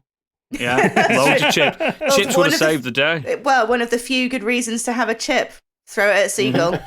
Come off. And a pizza crust would work. Yeah, but the thing is, then they invite their mates, don't they? If you ever throw chips or anything at a seagull, 50 more seagulls. I don't think they were communicating. The brains were fucked. They were not. This was not an organised massacre. Not a Last of Us style.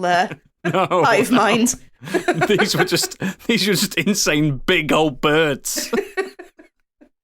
It's frightening when you think about that. It's happened recently, apparently, in Australia. Do you know the film Black Sheep? Yeah, that was based on true events where some sheep got into some psychedelic mushrooms, and went and fucking fucked people up. I forgot about that film until this moment. I need to watch that again. That's so good. Yeah, it's crazy, man. It's crazy when animals eat mushrooms and algae that they're not supposed to eat. It's always man's fault because we've destroyed their habitat. This is what happens. Nature gets us back. Mm-hmm. And finally, in 1949, a number of newspapers reported an alleged possession of a boy known as Ronald Doe, a.k.a. Robbie. Robbie began to express interest in a Ouija board to his spiritualist aunt, who allowed him to experiment with the Ouija board. It was after the death of his aunt that the family began experiencing paranormal activity in the house. This included vibrations, unexplained noises, flying objects and levitation, while Robbie experienced violence, a guttural voice, and a revulsion to sacred items. Historically, a case called the Loudon Possessions of 1634 involved a group of nuns who claimed possession after having illicit dreams about an attractive priest. In a desperate attempt to clear his name, the priest involved offered to exorcise these nuns himself. During the exorcism, the nuns convulsed, blasphemed, and made sexual motions towards the priest, as was depicted in the 1973 film The Exorcist. The Exorcist film was based on the novel by William Blatty, who took these two cases to create the story we now know. Although the film evoked a negative reaction from religious groups, Blatty claimed that the true aim of his novel was to scare a generation into going back to church. It said on the poster based on true events. Yep. It's always a good sign for your religion where you have to scare people into going. Yeah, exactly. Oh, get ready. Get ready for mine. I want to see that new one with Russell Crowe as well. I've got some weird. Oh, yeah, that's right. I forgot. That's out now, isn't it? Yeah. Yes, and the Vatican have told us not to go and watch it. Well, that's a good enough reason to go, then, isn't it? Yeah, I read The Exorcist when I was about 13, I think. Isn't it a chunky book as well? It's reasonably chunky, yeah. Absolutely fucking shat myself. Have you seen the sequels to The Exorcist? When they're in like Iraq and they're digging up the Pazuzu statue and people are getting. I might, because that's what the demon's called. It's not the devil; it's Pazuzu. That's right. Yeah, that devil in particular is one that haunts Ouija boards, supposedly. If you're into that kind of thing, it's a naughty devil. Naughty devil, yeah. It's a naughty bugger. But yeah, when a true classic and of the horror genre, The Exorcist, and probably one that had people running from the theatres at the time. I've probably seen The Exorcist about 40 times because I used to use it when I used to start seeing young lasses, especially goth girls, and go, "Have you seen The Exorcist?" "No, come and watch it at my house." And you know what I mean. I'm putting a scare film on, like, yeah. You got to comfort them. You'd have got into it, you know what I mean? I'd have fallen for that one, yeah, absolutely. You would have done. Can you just say when I started seeing lasses, not started seeing young lasses? That makes you sound really fucking noncy. I was a young boy at the time. You got your fucking child catcher van outside. Dog catcher van. Girl, have you seen The Exorcist? I was also a little boy at the time, if that helps. The power of oodles compels you. I wasn't my age now doing it then. I'm not I know, a Time but Lord. just need to clarify that. I think people can assume I'm not on any register, I promise. Because they've never caught me. Joking.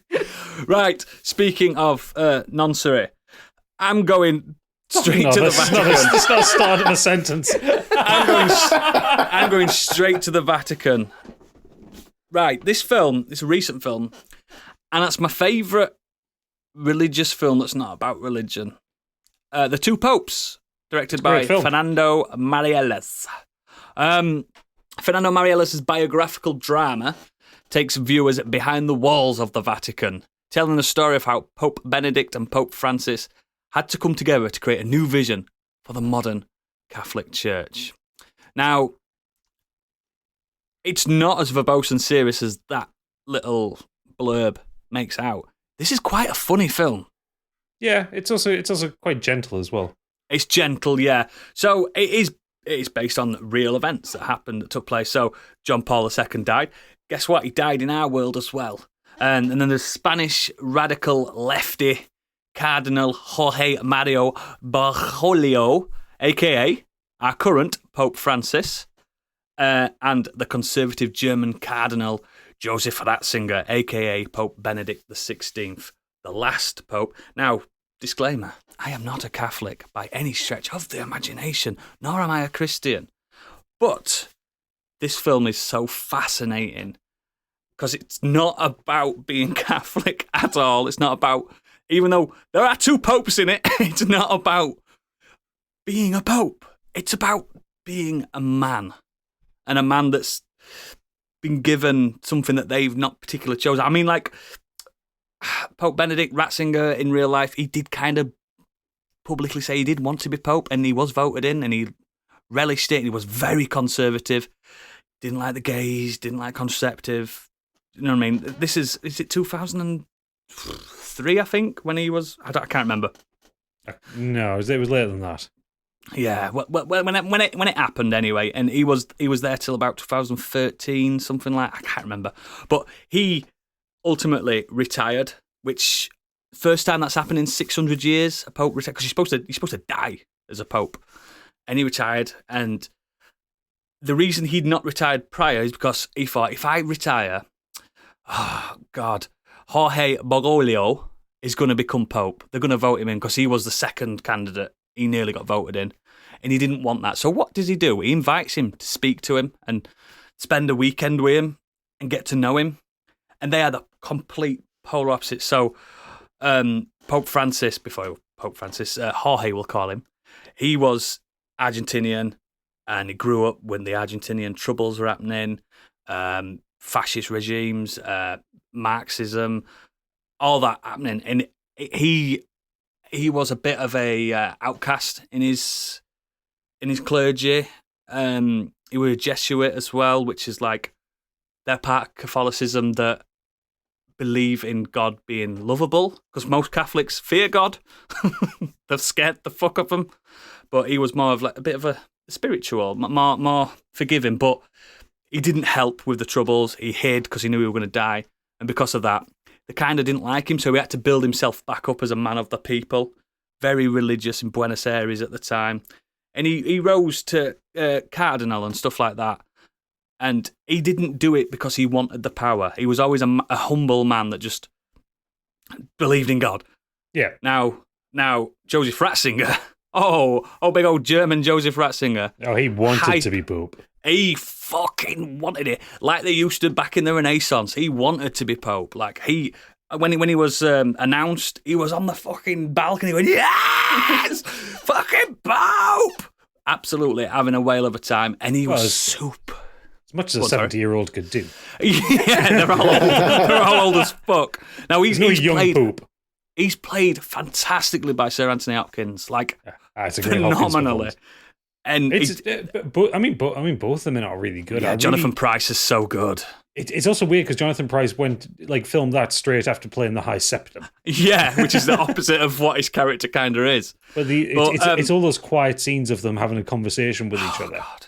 It's like one of those. It's those films you love. It's a talky film where not much happens. Nothing happens really, does it? The talky sections are so well done, and it's got some beautiful flashbacks to them, their early life and the troubles in Argentina that barely get spoken about because people think of Argentina, they think of cheap games, Nazis, and the war that we had against them.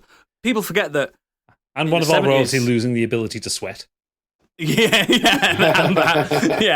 But they had massive troubles over there. They had massive political strife and stuff. So many priests from different faiths were just shot dead. Just shot dead for being priests because they had too much influence. And they were speaking out against political powers and stuff like that. And I keep saying it's not my Pope, but the current Pope now, Pope Francis, lived through that and came out the other side, and he is now Pope. And it's just it's just a fantastic humanization of two men, like in an establishment at the height of power. One of them genuinely loving it, and one of them doesn't want it, but the other one wants him to do it now because it kind of they become best friends, don't they? Which happened in real life. Yeah. He loves him. They love each other. They think they're fantastic. And there's some just loads of beautiful scenes where they both confess on each other, don't they? And Ratzinger starts saying, "Yeah, I know about all them priests with the horrible stuff where they did to children, and I did nothing about it." And this is documented, well documented.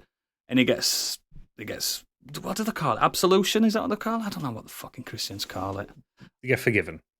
Forgiven. That's the word. but obviously he didn't do anything. But he was. Ignorance is just as bad, isn't it? Sometimes ignoring the problems nowhere near as good. And the other way around as well, Pope Francis gets forgiven for not doing anything in Argentina when people needed him, etc., etc. And there's just also some proper beautiful human moments where they're stuck in St. Paul's Cathedral because there's loads of tours happening and they can't get out of the closet, can they? They've got to stay in closet and wait while the tour's gone. So they order pizza and because they're in Italy, you're gonna, aren't you? If you're in Italy, they order pizza and start talking about life. And obviously, I don't want to spoil the film, but yeah, Pope Francis becomes Pope and they watch football, they watch World Cup together, don't they? They do, which is a really weird scene. They have a beer and watch World Cup, and it's when Germany versus Argentina in 2004 World Cup, and Germany beat Argentina, and Pope Benedict doesn't really like football, but he loves it because Germany's won, and it's just such a real moment between two people like that. you wouldn't expect. And this is all like documented. This happened. The film does it in different orders. Yeah. Like I've looked into it. They didn't actually meet until Pope Francis became Pope, blah, blah, blah. But the events still happened. And it's a proper religious film that's not about religion in a really good way. And what's the Vatican's take on the movie? Was it? They can't deny it because it's because nowadays everything's quite transparent. That's how the shit with the Opus Dei turned up, where people realise there's a secret military police in the Vatican and stuff like that. But it's not like the Patriot Act in America, where all government files eventually get released to public. But it's documented to where they ain't got a choice. People just know, because we live in a technological age where popes have got phones now. Do you know what I mean? Also, it was a particularly unusual thing because you don't tend to have two popes living at the same time. Exactly. It's a job till the death, you know. Yeah, because Pope Benedict, when he retired, he became Emeritus, Papa Emeritus. He became that, the ever-long, and he was still His Holiness, but he wasn't in power. Yeah, he's only like the second ever pope or something to resign. Second. Something like that. Second. It was 600 years in between. So he retired to like a country, still wearing his Pope stuff, but not the Pope. You're never going to give back the Pope hat, are you? No, you're going to keep Pope hat. If they find his and Pope pajamas. Yep. And Pope Francis to this day apparently is still a man of the people. I'm not a religious guy, but I believe his intentions are pure, and he's obsessed with looking after poor. He's one of the only Pope. I think he's the first ever South American Pope, or any Western that far off Pope from the Americas ever. Probably the last as well. No idea. I did find it funny when like the Americans were kicking off about the COVID vaccine. God will protect me, and then you've got the Pope going, no, take the fucking vaccines, mate. Apparently, he's quite. God gave us doctors who made vaccines. Yeah. Take the fucking vaccine. It's quite a progressive Pope. Like, he's obsessed with football, and he's always eating pizza. And he's never been, because when you get a Pope, imagine you get really good pizza in the Vatican. You'd hope. He gets, yeah, of course you do. I've eaten pizza in Rome outside the Vatican. It's delicious. Yeah. Famously, when a Pope comes out to the balcony, he's got all his regalia on and stuff like that, and he's waving to people.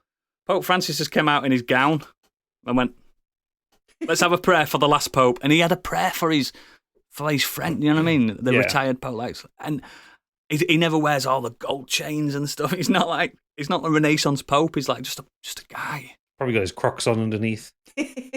No, that's the funny thing. In that film, he wouldn't wear the Pope shoes, would he? He wouldn't do it. I know, yeah. And he had Adidas Sambas on one bit, and I'm like, yes! That's the boy! Because he's a football fan. They've got the bodies of the previous popes there, haven't they, at the Vatican as well? Yeah. But I think Pope Benedict did die, didn't they? In like 2015 or something like that. I think Ratzinger died. But yeah, it's just a fascinating tale about two men in unbelievable, because you can't choose to be Pope. You get voted in once you're a cardinal. And he died on New Year's Eve last year.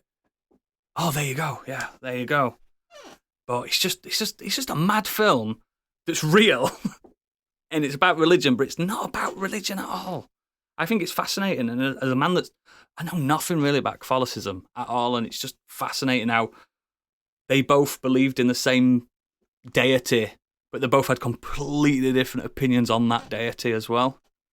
It's fascinating. Like, one of them's like, why can't a man love another man? And one of them's like, why would a man love another man? That kind of thing. It's just fascinating. But then through that... Two very important questions from different sides of the spectrum there. Exactly. And they just become pals. It's a lovely little relationship. I'm like, oh, it's quite cute. They're just old blokes, because neither of them can walk fast. It's fascinating. And again, two actors in their absolute fucking prime. It's fantastic. Jonathan Pryce and Anthony Hopkins in this, they're fucking sensational. If you've not watched it, it's on Netflix. It's a Netflix film, and I think it's the most awards for a Netflix film, I believe. Yeah.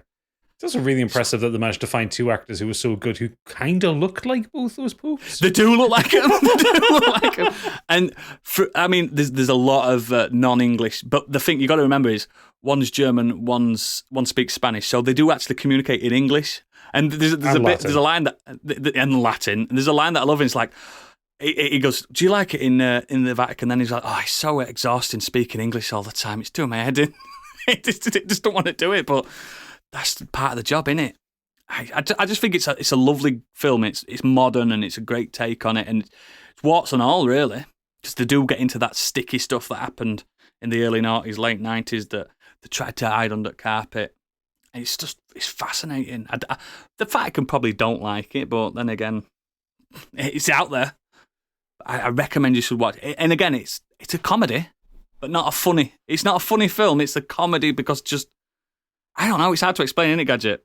It's charmingly funny the way they talk to each other. It's not a comedy, yeah. Yeah. It's real. It happens. But yeah, Two Popes. It's on Netflix. Get it watched. Gadget. So I was going to talk about The Wolf of Wall Street, but a certain man in the north of France fucked me on that one. Thanks for that, Biggie. So I've had to very rapidly find another one, which is why I wasn't paying attention through most of that. It's a good job I like that film so I can talk about it, isn't it? Yeah.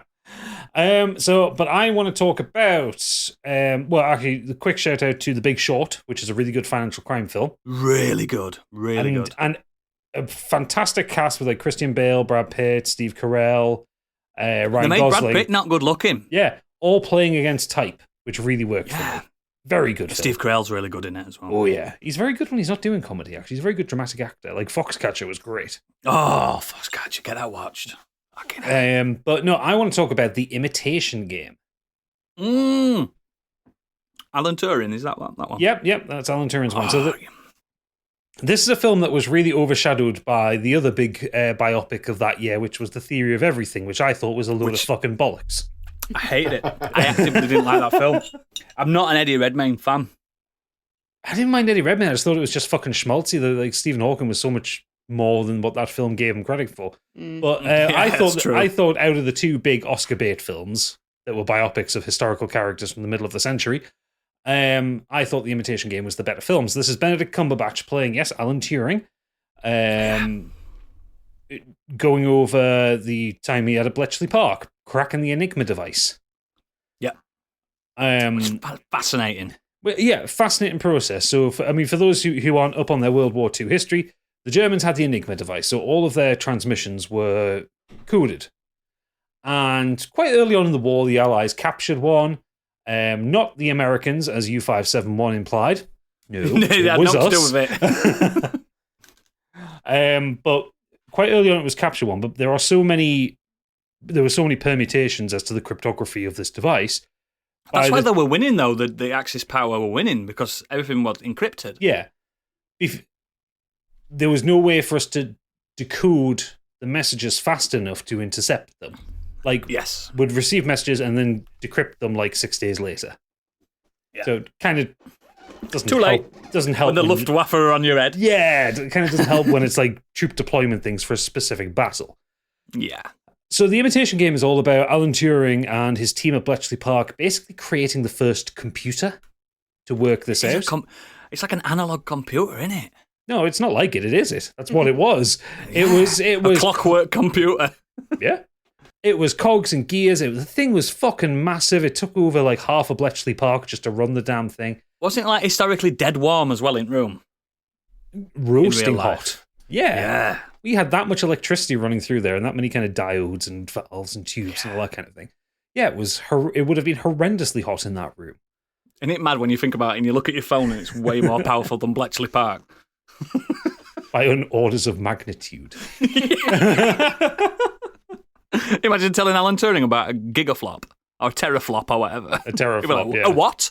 A what? Our phones are more powerful than the computers that sent NASA to the moon. A Casio digital watch is more powerful than those computers. Yeah. And upgradable hard drives. That was a thing that Turing had. He could upgrade the storage. It just wasn't enough. That's how old that technology is, Gadget, Biggie. He fucking had it back then in the 40s.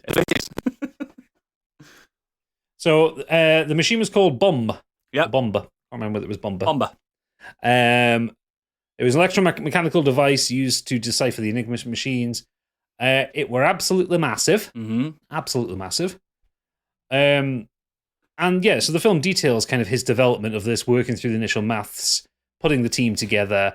And it also goes into a little bit of his personal life and the fact that he was gay and he had to hide it. It was illegal. And it was very, very illegal. Yeah. And he kind of has this close friendship with Keira Knightley's character, who's Joan Clark, who She loved him, didn't she? he's kind of she knew, and she was effectively his beard, for lack of a better term. She was kept close to him, but there was no romantic feelings because he was into guys.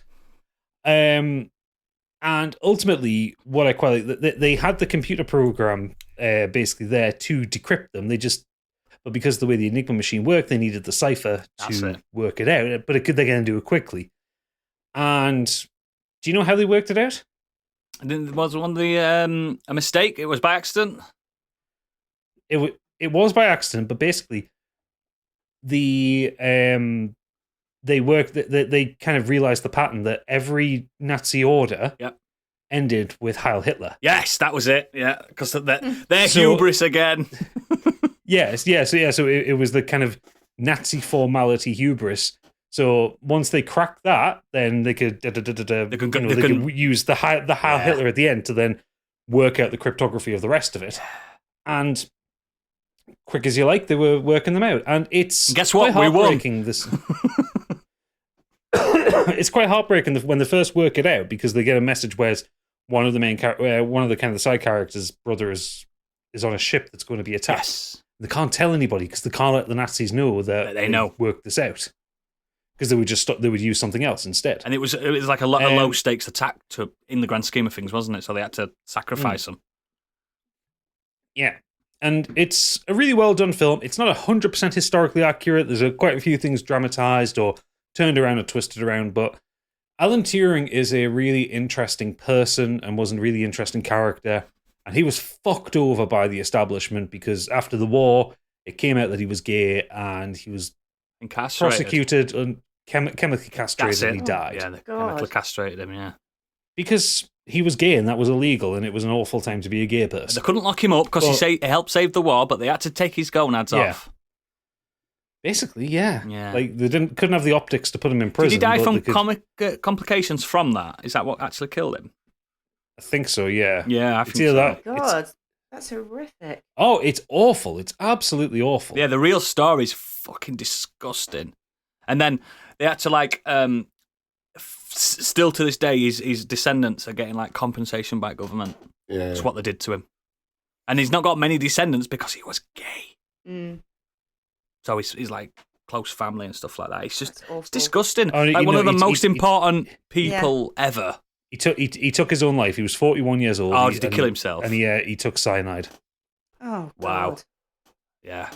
Though, literally, without him, we'd all be singing Deutschland, Deutschland über alles. You know what I mean? We'd all be singing that right now. Not that that's a problem nowadays, but it's fascinating. It was an important film, even though it's not 100% accurate, to basically show, to remind the world of a great man who, without him, we wouldn't have computers, or we wouldn't have had them in the format that we get them. The war would have probably dragged on a lot longer, no matter which way it ended up going by the end. And he contributed so much to society and was ultimately destroyed by his own government for it.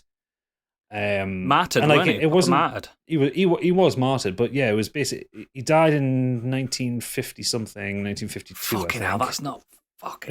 No, not far off. Yeah, 1954. He died in 1954, and it wasn't until the last 10 years that he was actually honoured by his face is on a banknote now. Yes, the new £50 note. Yeah, and then again, I remember people complaining that it was a gay man on a banknote. Yeah. And then people remember that we've had some people on those banknotes that probably were gay anyway. In fact, it wasn't the last 10 years, it was 2021 that he was put on the new £50 note. The Queen was gay?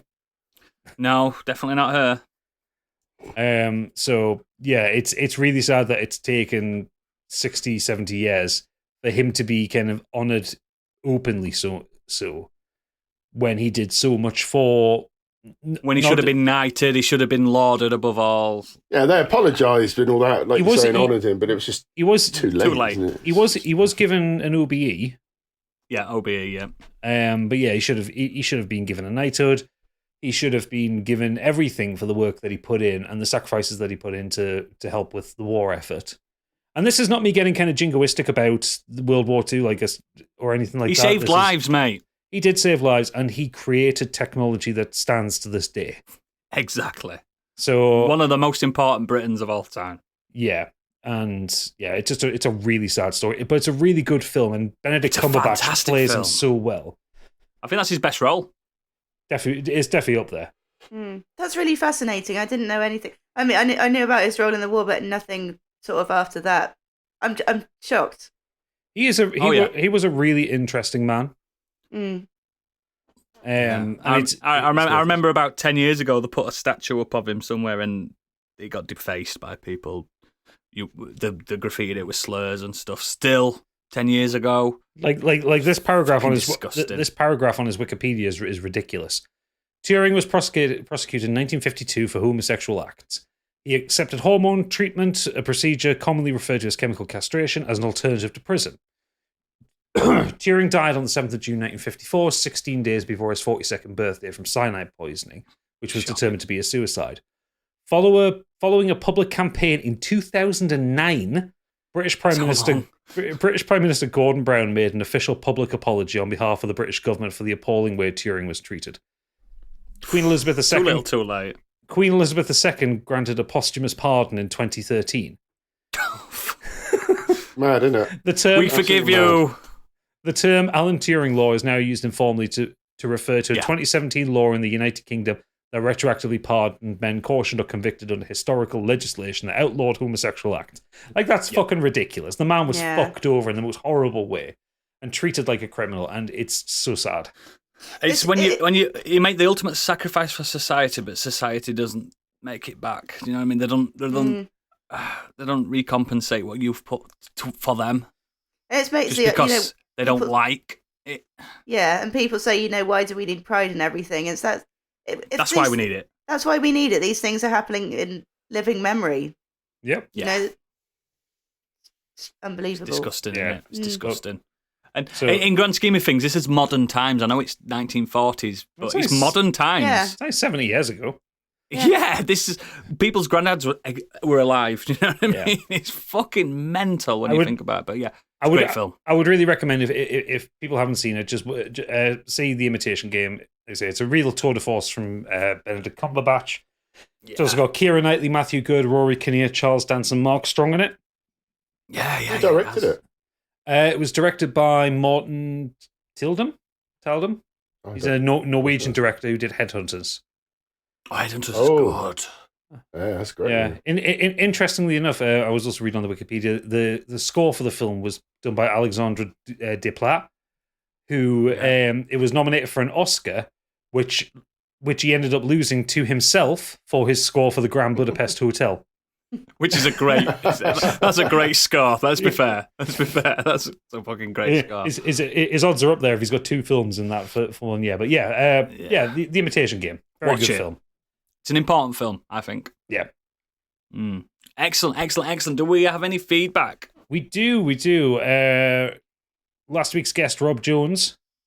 The other week's guest, Rob Jones, has put in for anyone who gets that wanderlust just to pack up and disappear into the wild places, Into the Wild. Yeah, which I think Alexander Supertramp.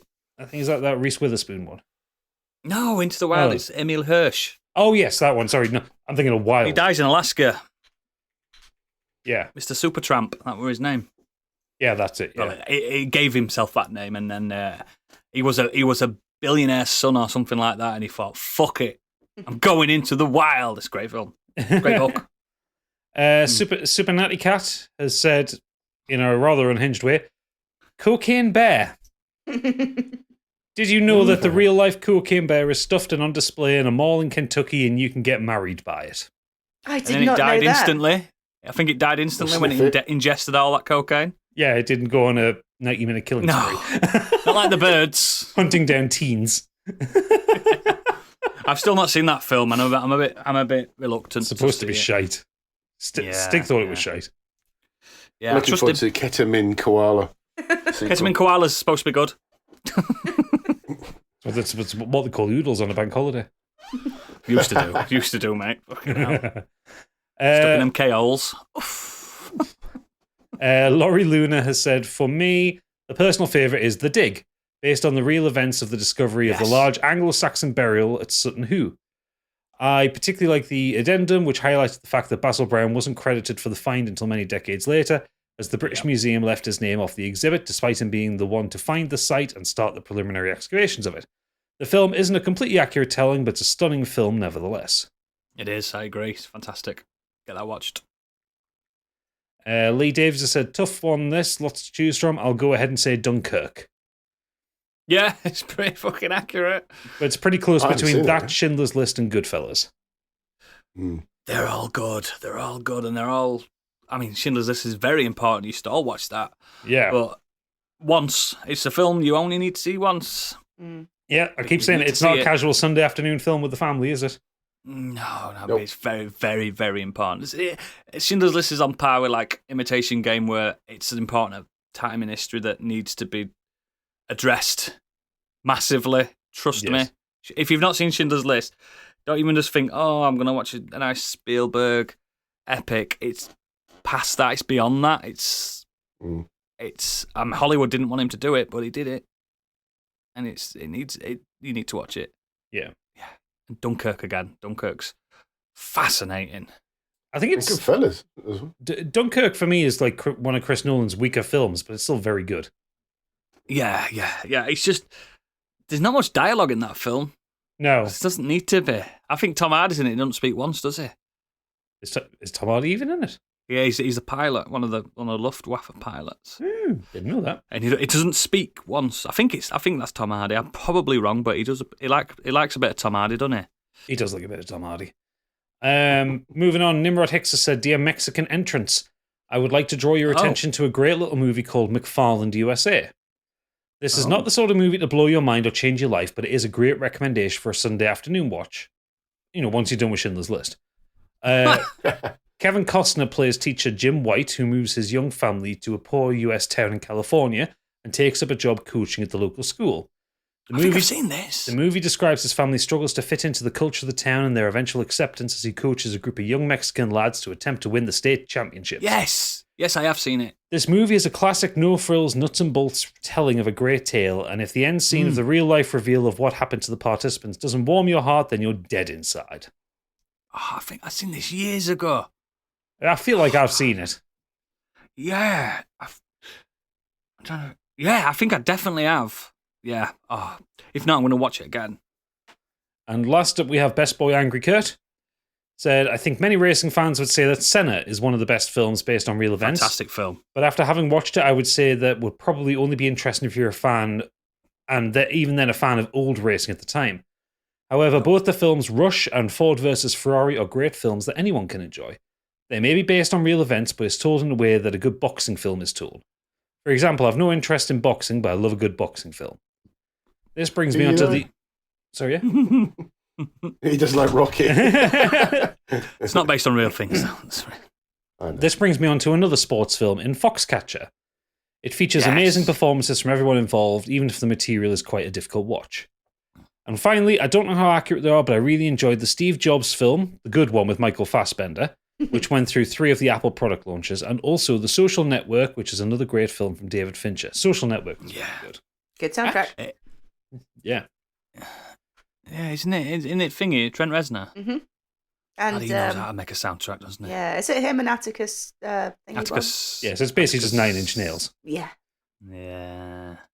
He's wrong about Senna though. I don't watch racing, but I think that film's phenomenal. And I think the other racing films he's mentioned are good. Ford vs. Ferrari is fantastic. Yeah, I like Ford vs. Ferrari. Senna's fucking incredible. Love that. Excellent. Is that everyone? Yeah, that's everyone. Thanks for your feedback, guys. Thanks for your feedback. So before I get on to the rest, we need to have a little bit of a discussion for the future of this podcast, don't we? Oh, I'm not getting fired, am I? No. No, this is the last ever episode of... No, it's not. So we've been chatting amongst ourselves, and we're a bit. What we're going to do. So first things first. Gadget set up a lovely little. What's the word? Survey for you all to fill in, if you please. If you're listening to this, just help us out with this survey. We need this survey. But we're also trialing a new format in a way. Nothing major changing. You're still going to get the same, and especially patrons, you're not really going to get affected by this at all. But we're changing how we do our monthly format. So how I'll explain it, and again, it's not permanent unless it sticks, and if it works, it works. 1 week we're going to do a full episode on the Nexus. The week after we're going to do a full episode on a topic. The week after that, a full episode on the Nexus, and rinse and repeat. The reason we're doing this is because these podcasts are getting too long. They really are. I'm tired. I'm really tired. I need time off. A 3-hour podcast is not viable anymore. Not in this day and age. No one's stuck in the house anymore. We need to adapt. We need to change. So we're going to trial this for a while. If you don't like it, let us know. If you do like it, again, you're still going to get the news every week from Biggie's Breaking News, but we're going to have Nexus weeks, and then we're going to have topic weeks. It gives you guys more time to send us feedback as well on a topic. You're going to get more advanced notice on what we will be discussing. It's going to be a bit more interactive that way. I personally think it's going to work. It's Modern Escapism 3.0. We've changed quite a few times. And this is, for now, we're going to try it. We're going to trial it out. If you don't like it, let us know. But again, please help us with that survey, because it makes us create a better product for you. Yeah, it's only 7 or 8 questions as well, and no personal details, super quick. Just asking your feedback on what we're doing and what you think we could do better, or what you like. Yeah, so this new format's probably going to start next month. Again, we're still going to have as monthly themes, but it's going to be 2 features a month, 2 Nexus a month, depending if it's 5-week month, you'll get more. You know how time works. I don't. You guys do. It's still going to be the same content. If you want to find our podcast, let us know. No, I'm not doing it. I'm just not doing it anymore. We can't do this. It's not fair. It's not fair. But yes, that's the future of this show for the foreseeable. Let us know, as listeners, dear listeners, if you like what we're going to be doing. And if you do start listening to it, let us know straight away. Next week, it is our Patrons' Choice episode. Again, if you're patrons, and if Stig decides to do it on time this time, you'll be able to vote on what you want us to do. Again, it's the last week of non-fiction, so we'll put loads of things in a hat. You guys vote on it. But if you want to let us know how we're doing, again, all our details are in the show notes. You can find us at modernescapism.co.uk for all our other extracurricular activities. And if you're not a patron, this is the end of the line for you. It's time to be cowgunned. For the patrons, we will see you in the green room in a second. Bye! Bye! Bye!